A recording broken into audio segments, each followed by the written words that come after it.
ചില സീനുകൾക്കും ഈ പറഞ്ഞ പോലെ ഭയങ്കരമായിട്ടുള്ള വിമർശനങ്ങൾ വരുന്നുണ്ട്. ചില ക്യാരക്ടർ എസ്റ്റാബ്ലിഷ് ചെയ്യുന്ന സീനുകൾ, പ്രത്യേകിച്ച് കിഡ്നാപ്പിംഗ് സീനിൽ ഭയങ്കര അധികം വിമർശനങ്ങൾ എല്ലാ ഭാഗത്തു നിന്നും നേരിട്ടിട്ടുണ്ട്. ശരിക്കും അതിന്റെ എന്തെങ്കിലും എക്സ്പ്ലനേഷൻ നിങ്ങൾക്ക് റൈറ്റർ ഡയറക്ടേഴ്സിന്?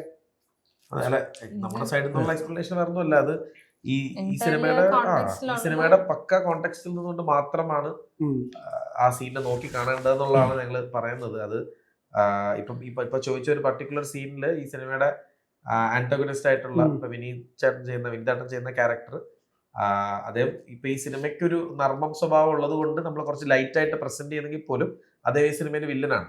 അപ്പോ ആ വില്ലന്റെ ചിന്താഗതിയിൽ നിന്നും ഉണ്ടാകുന്ന, അല്ലെങ്കിൽ വില്ലൻ പറയുന്ന ഒരു പർട്ടിക്കുലർ കാര്യത്തിൽ നിന്നും ഉള്ള ഒരു വിഷ്വലൈസേഷൻ ആണ് ഈ സിനിമയിൽ ആ പർട്ടിക്കുലർ സീൻ.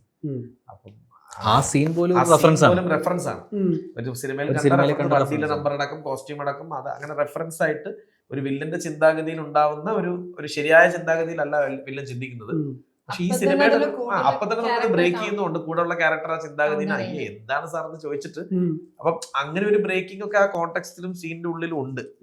അപ്പം അത് ഒരുപക്ഷെ അത് ചിലപ്പം കൃത്യമായിട്ട് ആൾക്കാരിലേക്ക് എത്തിയിട്ടുണ്ടാവില്ല. പിന്നെ ചിലർ, എനിക്ക് തോന്നുന്നു ഇപ്പൊ എത്തിയെങ്കിലും ചിലർ വേറെ രീതിയിൽ ഇതിനെ കാണാൻ ഭയങ്കരമായിട്ട് ട്രൈ ചെയ്തിട്ടുണ്ട്. കണ്ടിരിക്കുന്ന വെച്ചാൽ അതിന്റെ മുന്നും പിന്നും ഒക്കെ വേറെ ഡയലോഗ്സ് ഒക്കെ ചേർത്തിട്ടാണ് ഇപ്പൊ പറയുന്നത്. അങ്ങനത്തെ ഡയലോഗ് നമ്മുടെ സിനിമയിൽ ഇല്ലാത്ത ഡയലോഗ് പേരുകളും അല്ല.